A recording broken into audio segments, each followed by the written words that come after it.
Jatuhnya helikopter Chinook Amerika Serikat akibat gempuran musuh di Afghanistan merupakan kehilangan besar bagi militer negara ini.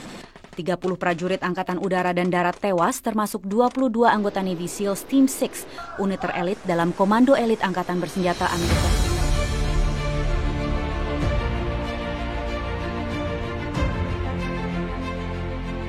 Amerika dan sekutunya telah gagal total di Afghanistan. Upaya mereka menjadikan Afghanistan sebagai negara bonekanya tidak berhasil.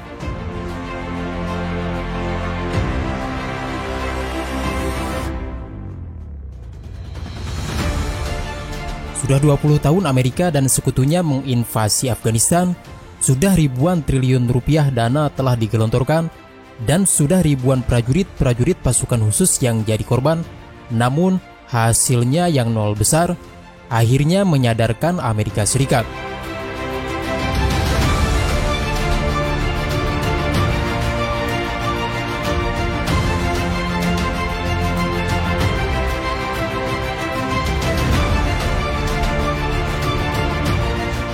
Di bawah pemerintahan Joe Biden, Amerika menegaskan bahwa perang di Afghanistan harus segera diakhiri.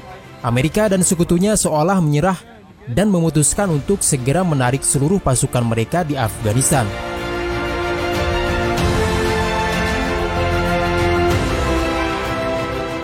Momen ini kemudian dimanfaatkan oleh Taliban untuk secepat kilat mengganti pemerintahan boneka bentukan Amerika yang dinilai korup oleh rakyat Afghanistan.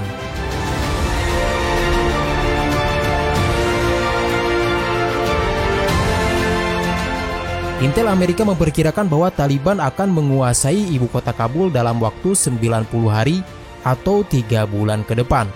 Sehingga Amerika dan sekutunya merasa memiliki waktu yang cukup untuk segera mengevakuasi warga dan staf diplomat mereka dari Afghanistan.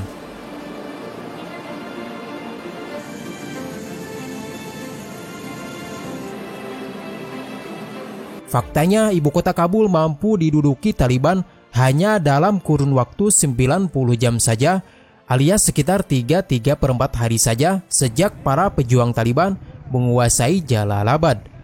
Biden sendiri mengakui bahwa pergerakan cepat Taliban mengambil alih kekuasaan tidak diduga sebelumnya, dan pemerintah Afghanistan kolaps lebih cepat dari perkiraan. Kecepatan pergerakan para pejuang Taliban dalam menguasai Kabul inilah yang kemudian menyebabkan sebagian warga, baik asing maupun beberapa warga Afghanistan untuk eksodus. Akibat banyaknya warga yang bersamaan melakukan eksodus, bandara Kabul pun penuh sesak oleh mereka. Mereka yang melakukan eksodus seolah ketakutan. Sampai akhirnya karena ketakutan yang berlebihan tersebut, terjadilah beberapa insiden yang pada dasarnya disebabkan oleh terlalu banyaknya warga yang hendak eksodus melalui pesawat terbang, baik menggunakan pesawat militer maupun pesawat sipil. Lalu bagaimana dengan kondisi di kota Kabul secara umum?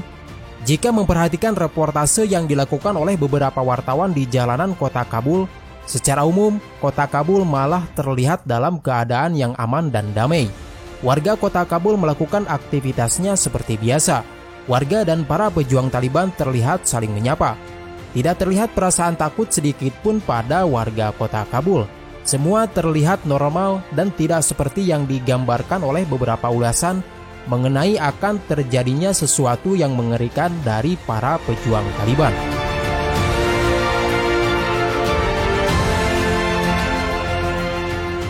Taliban sendiri seolah telah dihakimi oleh beberapa pihak dan atau beberapa orang bahwa mereka semua sosok yang kejam dan tidak mengenal damai. Namun melihat keadaan kota Kabul saat ini, sehari setelah dikuasai oleh Taliban, tuduhan-tuduhan beberapa pihak mengenai kekejaman Taliban ini sepertinya tidak terbukti.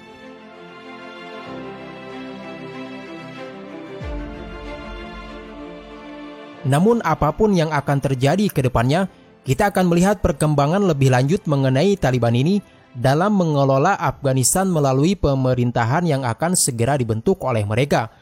Menurut kalian sendiri, bagaimanakah Taliban tersebut ke depannya?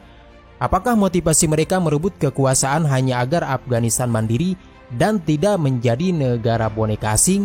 Apakah mereka akan mengupayakan pemerintahan yang baik untuk rakyat Afghanistan sesuai dengan ajaran agama Islam? Silakan sampaikan pendapat kalian melalui kolom komentar.